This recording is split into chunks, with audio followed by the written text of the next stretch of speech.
All right, let's continue on here on this Monday. Top of the hour, you're watching CNN. I'm Brooke Baldwin. Right now, from the highest levels of government to street-level demonstrations by students, the nation here is seeking answers over that grand jury decision in Ferguson, Missouri. Right now, you have protests underway in more than 50 high schools cross-country, from schools and colleges from Middletown, Delaware to Missoula, Montana. Students united on Twitter under the hashtag #HandsUpWalkOut, decrying police violence.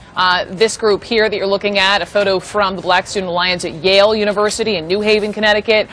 It has been exactly 1 week since that grand jury chose not to indict police officer Darren Wilson for the shooting death of unarmed teenager Michael Brown.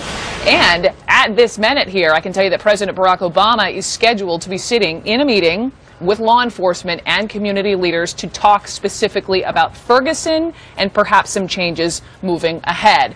The president is expected to preview his new executive order that will direct that federal agencies review the way they provide local police with military equipment like the equipment we saw back especially in August in Ferguson, Missouri. So let's go to Jason Carroll. He's in the middle of this for us in New York. And Jason, you're talking to these, you said primarily younger folks. Why are they walking out today? What's their message?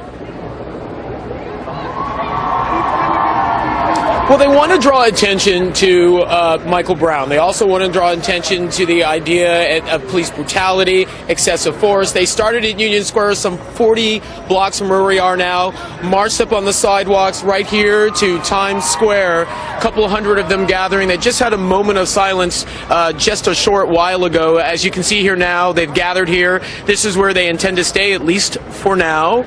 No idea what they plan to do next. Will they continue to march? Maybe. Will they stay here and continue to hold speeches? Perhaps. But one thing is for sure, Brooke, I can tell you that a number of these protesters out here say they want to speak out for Michael Brown. They want to speak out about police brutality. That's why they had this day of walking off the job, walking out of school. And in fact, a lot of people that you see here in this crowd, young people, high school, junior high school, marching on the streets of New York. We only saw 2 people getting arrested. It wasn't like the protests you saw in New York last week when they were marching on the streets. This time, they've stayed on the sidewalk. They seem to be cooperating with police. We'll see how it goes. But for now, peaceful demonstration as they speak out about police brutality. Brooke? Jason, let me just stay with you because, as I mentioned, you know, President Obama sitting in the midst of multiple meetings he's having at the White House, members of his cabinet, you know, and also different community leaders talking about, you know, what happened. Right. You were in the thick of it in Ferguson, and I'm wondering if you've had a chance to talk to these younger people, if they're talking about what they would like to hear publicly from the President of the United States.